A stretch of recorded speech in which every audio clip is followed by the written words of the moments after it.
Bom dia. É, é sempre uma alegria muito grande poder estar dividindo um pouco daquilo que Deus tem colocado na minha vida, no meu coração, como desafios, não só acadêmicos, mas principalmente ministeriais. Porque no meio acadêmico é fácil você chegar, falar, e você tem uma série de fontes aí históricas, fontes de pesquisa, né? Agora o evangelho a gente sabe que é um pouco diferente. Porque a gente tem que estar procurando sintonizar aquilo que a gente sabe com aquilo que realmente Deus tem para falar com a gente.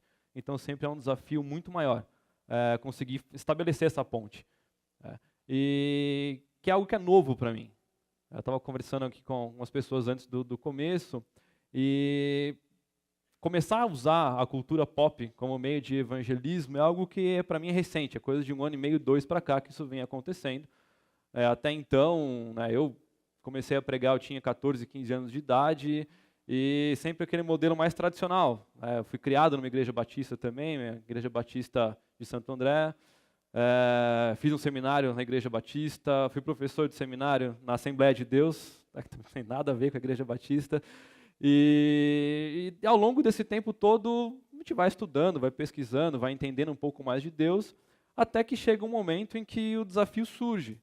Me convidaram para fazer uma série sobre história em quadrinhos, que é a minha área de pesquisa. Então eu sou historiador, sou pós-graduado em política e relações internacionais, e toda a minha pesquisa acadêmica é focada em história em quadrinhos.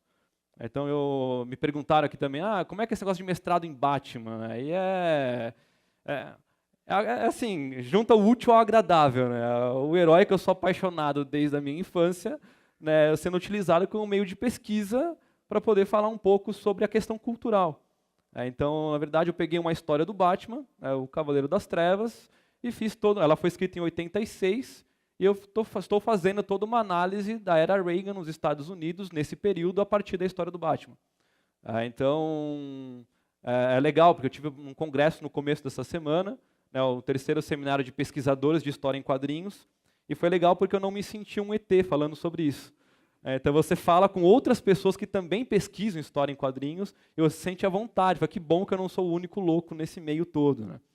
E essa loucura toda ela vem trazendo uma série de desafios, de palestras diferentes. E Star Wars é uma das, cinematograficamente falando, talvez é uma das minhas maiores paixões. E quando você tem a oportunidade de juntar aquilo que você gosta, aquilo que você é apaixonado, com aquilo que Cristo trabalha na sua vida, o negócio fica muito mais legal. Então, o desafio é falar um pouco, ou estabelecer um pouco dessa relação, entre Star Wars, o Darth Vader, e aquilo que Cristo tem no meio de tudo isso. E eu quero ler 2 textos com vocês, um em Romanos, capítulo 3, e o outro em Colossenses, capítulo 1. Porque são 2 textos que vocês vão perceber que tem tudo a ver com aquilo que a gente vai discutir hoje de manhã aqui. Então, Romanos, capítulo 3, versículo 24, onde Paulo está falando ali, ele faz algumas advertências, no primeiro capítulo, segundo capítulo, e no terceiro capítulo ele começa a expandir um pouco essa ideia da graça, da redenção, da justificação. E aí ele coloca em Romanos 3, 24 o seguinte: sendo justificados gratuitamente por sua graça, por meio da redenção que há em Cristo Jesus. E aí em Colossenses, capítulo 1, versículo 14, ele escreve dizendo sobre Cristo, em quem temos a redenção, a saber, o perdão dos pecados. Então gravem essas palavras. Justificados, graça, pecado e redenção. Porque essas palavras elas conduzem um pouco dessa história do Darth Vader. E o Darth Vader, na verdade, eu comecei a estudar um pouco mais a fundo essa história dele, com essa visão da redenção no ano passado, quando eu fiz uma série para a Glocal. O amigo Pedro Bacará faz parte desse projeto na Glocal, ele me convidou para fazer uma série no mês de julho, exatos 1 ano, falando sobre os vilões. E a ideia era falar do quanto que cada um de nós é um vilão em potencial. E aí então eu fiz uma brincadeira ali, peguei 3 vilões e procurei estabelecer um paralelo entre os vilões e os inimigos do crente. Então eu peguei lá o Sauron, do Senhor dos Anéis, e estabeleci um paralelo dele com Satanás. Peguei o Darth Vader e estabeleci um paralelo dele falando sobre a carne. E peguei o Coringa e fiz um paralelo dele falando sobre a ideia do mundo. E quando eu comecei a pensar nessas ideias todas, pensando na questão do Darth Vader, eu olhei e falei, cara, o Darth Vader ele é o vilão que todo mundo gosta, a maioria das pessoas torcem por ele. Né? Você fala de Star Wars, a primeira coisa que falam é o Darth Vader, não é o Luke. O Luke é um cara completamente sem graça, né? Que está lá porque tem que estar. O Mestre Yoda talvez é outro grande nome da saga toda, mas ninguém chama tanta atenção quanto o Darth Vader. E eu penso que é porque nós nos identificamos com ele. Eu acho que o Darth Vader talvez ele é o maior exemplo do que seria essa ideia da humanidade em si. E aí é legal pensar um pouco na história do Darth Vader para a gente entender isso tudo. Inevitavelmente, vão ter alguns spoilers aqui. Então, só para saber, Star Wars, a trilogia clássica, o episódio 4, 5 e 6, quem já assistiu? Legal. Tá, a trilogia mais recente ali, o episódio 1, 2 e 3. Se não assistiram, não estão perdendo nada também. Tá, não tem problema nenhum. Tá, o episódio 3 ainda tem um contexto mais legalzinho. Agora o 1 e o 2 é totalmente desnecessário. O episódio 7 não vem tanto ao caso, porque o Darth Vader não está ali, então tudo bem, vamos ver o que vai acontecer no final do ano com o episódio 8. Star Wars, quando o George Lucas ele cria esse universo todo, na década de 70, ele está apostando todas as fichas dele nesse universo, porque ele não conseguiu dinheiro para patrocinar o filme que ele queria fazer, ele não tinha recursos, então ele cria uma empresa para poder fazer o Star Wars. Assim, ele apostou todas as fichas dele ali. Se endividou, apostou, falou, cara, esse negócio vai ter que dar certo.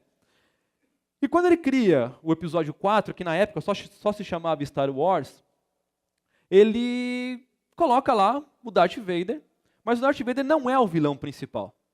Então o vilão principal é um cara chamado Grand Moff Tarkin, que é o nome do episódio 4, e o Darth Vader é uma espécie de capanga ali dele. Então o Darth Vader é um cara que nem tem tanta moral assim, no meio todo ali do Império, ele é um cara que faz parte ali da equipe do Moff Tarkin, mas ele não é o grande vilão.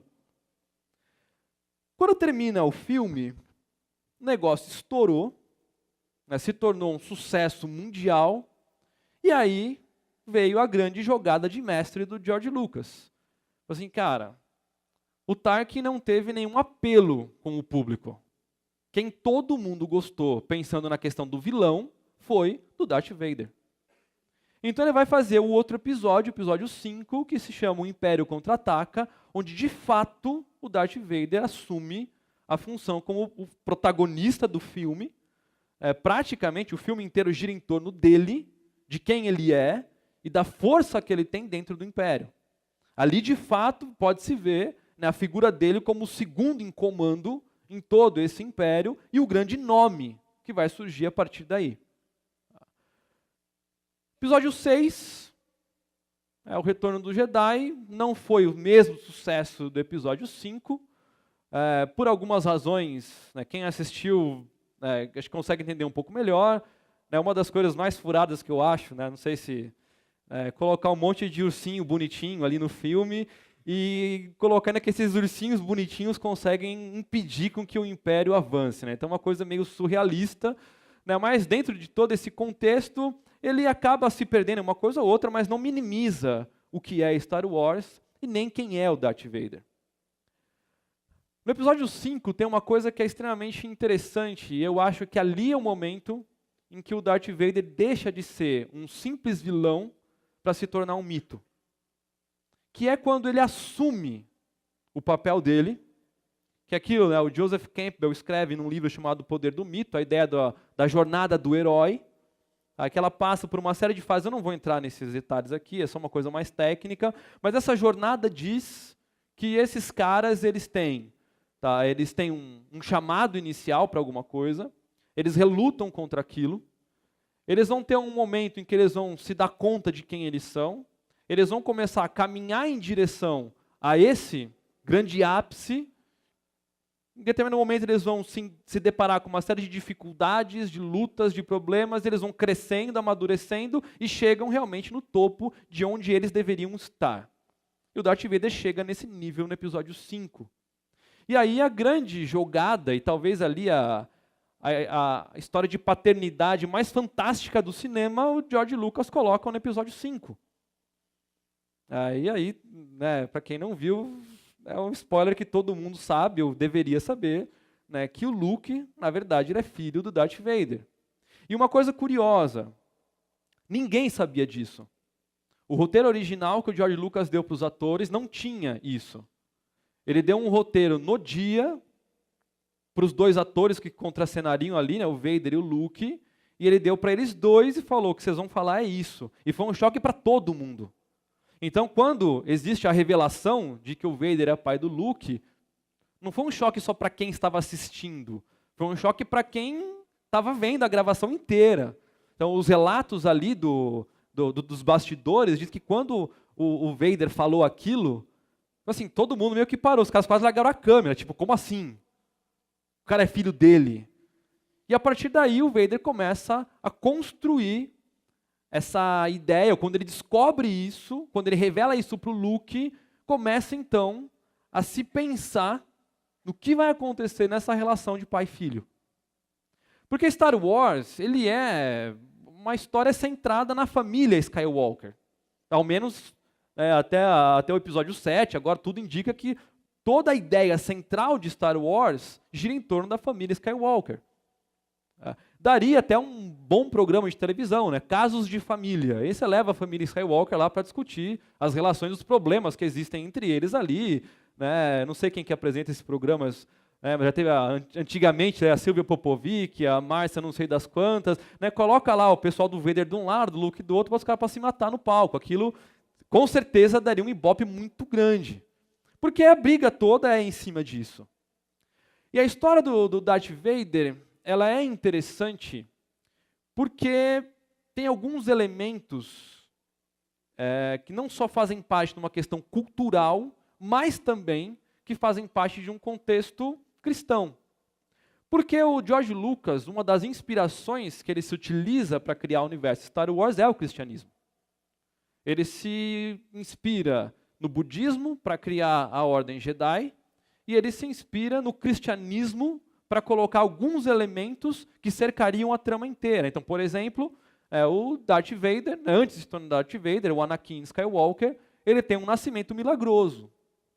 A mãe dele também era uma virgem e concebeu ele daquela forma, através daquilo que eles vão chamar da força. Então, a força, ela vai engravidar, vai ter esse menino, um nascimento milagroso, ele tem uma infância sofrida, ele é filho de escravos, né? Ele é um escravo, ele é extremamente inteligente e ele usa a inteligência dele para sobreviver naquele meio que ele está. Então ali o episódio 1, o episódio 2 mostra lá o menininho bonitinho lá, o Anakin, né, construindo um carro de corrida, né, um pod, ele consegue vencer uma corrida que ninguém esperava, ele é um grande piloto, ele entende muito de eletrônica, é um cara extremamente inteligente. E ele vai, em algum momento ali da história, ele se depara com alguns mestres Jedi, o Obi-Wan, e eles vão olhar para aquilo ali e falar assim, cara, olha, tem alguma coisa nesse menino. Vamos levar ele, vamos apresentar ele lá no Conselho Jedi e vamos colocar esse cara para ser treinado como Jedi, porque existe algo de diferente nele aqui.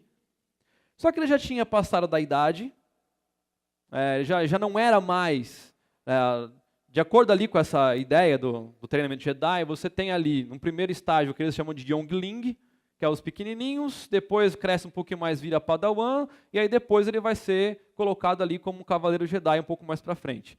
Então eu brinco que lá em casa eu tenho uma Youngling, de 2 anos, que eu estou preparando ela para se tornar uma Padawan.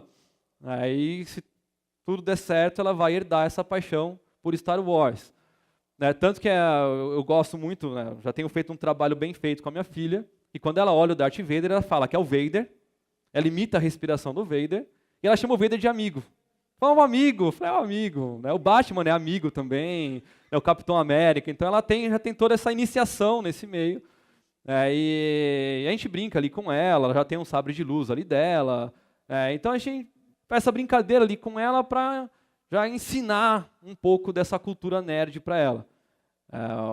E nesse processo todo do que acontece, é legal porque a gente começa a perceber o olhar da criança para isso, que não é um olhar ainda contaminado, não é um olhar maldoso, e também não é o olhar real, porque o Darth Vader não seria amigo dela. O Darth Vader é um cara que, ao longo da sua trajetória, ele comete uma série de crimes, de assassinatos, inclusive de crianças. Ele é um cara que não tem piedade nenhuma, mas ele age de acordo com aquilo que ele acredita. E isso é interessante, porque muitas vezes, nós, enquanto cristãos, não agimos de acordo com aquilo que nós acreditamos e nós perdemos oportunidades imensas de compartilhar do amor de Cristo com os outros porque nós não nos posicionamos. E aí muitas vezes nós criticamos outras denominações, religiões, porque fazem caridade, porque fazem isso, porque toca na porta da minha casa no sábado de manhã, porque se explode por aí em nome de um Deus qualquer. E esses caras estão fazendo aquilo que nós cristãos deveríamos fazer e não fazemos. Eles têm alguma coisa em que eles acreditam e eles não acham que eles estão errados. E o Darth Vader achava que ele estava certo, ele tinha convicção de que aquilo que ele fazia era de fato o que deveria ser feito. E ele segue fazendo aquilo, dizendo, olha, infelizmente alguns têm que morrer no meio do caminho, porque não se constrói um império, não se constrói a paz negociando. A paz ela é construída através da guerra. Infelizmente, esse é o conceito que nós temos de paz. Então, quando nós olhamos para essa trajetória do Darth Vader, nós começamos a encontrar esses vários elementos que se misturam com a sua história. Ele faz aquilo porque ele acredita. Se ele faz aquilo porque ele acredita, então ele é um cara totalmente mau? Porque Star Wars é uma coisa meio maniqueísta. Existe o bem, existe o mal. Existe o lado luminoso ali da força, os Jedi, existe o lado negro da força, que é o Sith. Então, se nós enxergarmos o mundo simplesmente como dois polos de bem e de mal, nós não vamos conseguir enxergar o que existe atrás de tudo isso, ou quais as motivações que existem atrás de tudo isso. Uma das coisas simples para a gente entender é a gente pensar, por exemplo, numa mulher muçulmana. Ela usa burca. Nossa, que absurdo a mulher usar burca. Absurdo para mim que sou ocidental, que vivo no Brasil, que tem uma cultura totalmente influenciada pelo pensamento americano. No pensamento oriental, isso é questão cultural. E ela está errada? E eu estou certo? A perspectiva do Vader de ser mal, é mal por quê? Porque eu acho que ele está agindo errado? O que é o mal? Essa é uma das coisas que se deparam, as questões que se deparam ao longo de toda essa trajetória do Star Wars, que é uma trajetória de vida. O Darth Vader, antes de se tornar ali, quando ele é o Anakin, ele tem a chance de se tornar um Jedi. Ou seja, ele tem a chance de seguir pelo caminho correto. Ao menos naquela visão. E ele tem uma escolha.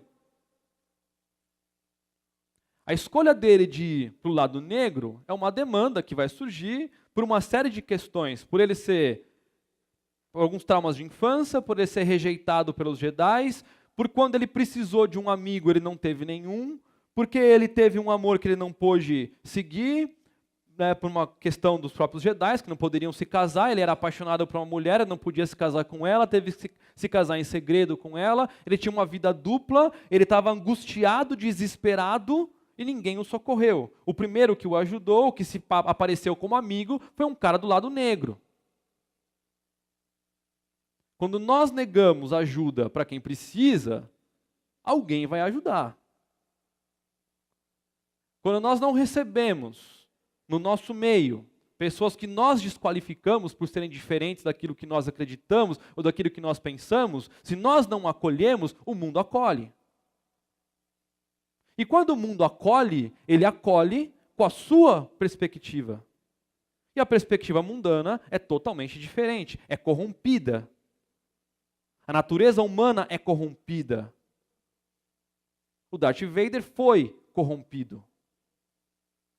E ele foi corrompido acreditando naquilo que ele fazia era algo certo. E ele segue a sua vida dessa forma até o momento em que ele se encontra com o filho, que ninguém falou para ele que estava vivo. Talvez o momento em que ele se encontra com o filho, eles têm um diálogo, eles lutam, e no diálogo que eles têm, o Luke tenta puxar o pai, fala, não, vem comigo. E ele fala, não, você vem para o lado negro. Os dois ficam nessa briga toda entre um e outro, quer puxar para cá, para lá, até que chega num momento em que o Luke cai em si e fala, o meu pai não tem mais jeito. A ideia é maniqueísta, ele escolheu ir para o lado mal. A escolha faz parte do livre-arbítrio que Deus deu para cada um de nós. Não adianta depois querer falar, mas eu não sabia. Sabia porque você escolheu, você optou, você quis ir por aquele caminho. Isso é livre-arbítrio. O Vader pôde escolher ir por um lado, ele escolheu ir por outro. A culpa é de quem? É de Deus por ele ter escolhido outro caminho? De forma alguma. Isso é livre-arbítrio. Ele escolheu. O Luke olhou e falou, bom, a escolha dele determina quem ele é, determina quem ele vai ser para o resto da vida dele. E Luke perde a esperança de salvar o pai. Quando eu tenho essa visão maniqueísta de mundo, quando eu tenho essa visão de enxergar o mundo com essa perspectiva de que as pessoas que escolhem uma vida sem Cristo já estão condenadas, eu esqueço a graça de Cristo. Quando nós estudamos teologia, a gente entende que tem a graça comum para todo mundo, aquela graça que permite com que o meu vizinho, que não é cristão, tenha uma casa própria, tenha um carro, seja bem-sucedido na sua profissão, tenha uma família bonita, tenha tudo aquilo que ele tem, beleza. É a mesma graça que cai sobre ele, que cai sobre mim. E aí nós entendemos que tem a graça que é salvadora, que aí sim depende da minha decisão de um encontro com Cristo. Se eu entendo que, a partir do momento de uma escolha, eu determino toda a vida daquela pessoa, eu esqueço a graça de Cristo. Se eu entendo que a pessoa que é má, ela vai ser má para o resto da vida, ou se ela escolheu, eu falei de Jesus para alguém, e esse cara não aceitou Jesus, então esse cara está condenado para o resto da vida dele, eu esqueço a graça de Cristo, eu esqueço o sacrifício de Cristo e tudo aquilo que a cruz significou. O Luke estava fazendo exatamente isso. Ele olhou para o pai dele e falou assim, esse cara não tem mais jeito. Ele escolheu ser mau. Se ele escolheu ser mau, então ele está condenado a não ter mais o que fazer por ele. E aí, no transcorrer da história, lá no episódio 6, de novo o Luke se depara com o Vader. O Vader tenta trazer ele de novo para o lado negro da força. O imperador, o Palpatine, o Darth Sidious, já está ali junto com eles, e ele vai tentando utilizar o Vader para trazer o Luke. Chega um momento do negócio que todo mundo começa a brigar, fecha o pau geral ali, e aí, quando o Palpatine se irrita com tudo e se levanta para tentar acabar ali com o Luke, o Vader tem um lapso. Fala assim, opa, está mexendo com meu filho. E aí quem tem filho sabe que isso pesa. Eu sempre falo assim, olha, pode falar o que for comigo, fazer o que for comigo, agora não coloca minhas filhas no meio, porque aí a reação é outra. E aí o Vader olha para o que o Palpatine, o Sidious, estava fazendo com o filho dele. E aí ele tem um lapso. Ele esquece, por um momento, que ele é o vilão mais temido da galáxia. Ele esquece que ele é aquele cara que, assassino, cruel, aquele cara que fez e desfez, que matou, que mandou destruir o planeta. Ele esquece daquilo e lembra que quem está sofrendo ali é o filho dele. E aí, ele vai, se coloca na frente, ele mata o Darth Sidious, e depois ele vai ficar com o Luke, e ali existe um diálogo curto entre ele e o Luke, em que ele se arrepende, ou ao menos é uma das possíveis interpretações, e ele morre alcançando a redenção. Lembra que eu falei no começo? Arrependimento, redenção, justificação. Ele ali, naquele momento, no fim da sua vida, ele alcança a redenção. Se eu esqueço da redenção, eu jogo fora todo o projeto divino para mim. Todo o projeto divino para a humanidade. Se eu entendo que o Darth Vader é o Hitler das galáxias, e que nem o Hitler merece perdão, então eu estou colocando todo mundo no mesmo nível e estou jogando fora a graça de Cristo. Estou jogando fora o plano da redenção de Deus para toda a humanidade, que começa logo depois da queda, lá em Gênesis 3,15, quando vem a primeira promessa da vinda de Cristo. Darth Vader, ele é comum, as pessoas se identificam com ele porque ele faz escolhas que eu e você fazemos no nosso dia a dia. Quando nós escolhemos ser maus, quando nós falamos um palavrão, quando nós ignoramos uma pessoa que precisa, quando nós temos raiva de alguma situação e explodimos, quando nós escolhemos fazer o mal, porque é uma escolha constante. Quando nós escolhemos sermos corruptos nas pequenas coisas, no troco que eu não devolvo, na cola na escola, quando eu escolho ser corrupto, quando eu pego uma caneta do escritório e levo para minha casa, quando eu escolho errar, eu estou sendo um Darth Vader. Eu estou agindo como ele. Ah, mas o cara matou, eu não matei. Para Deus o pecado, tanto faz. A consequência é diferente, mas o pecado é pecado da mesma forma.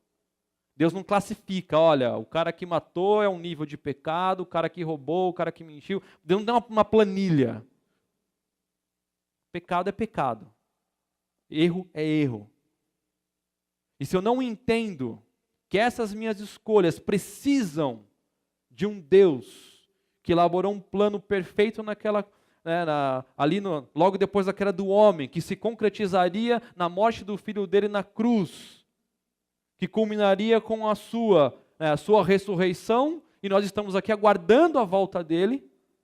Se eu não consigo ver esse plano, eu jogo fora a redenção. Quando eu falo que bandido bom é bandido morto, eu jogo fora a redenção de Cristo.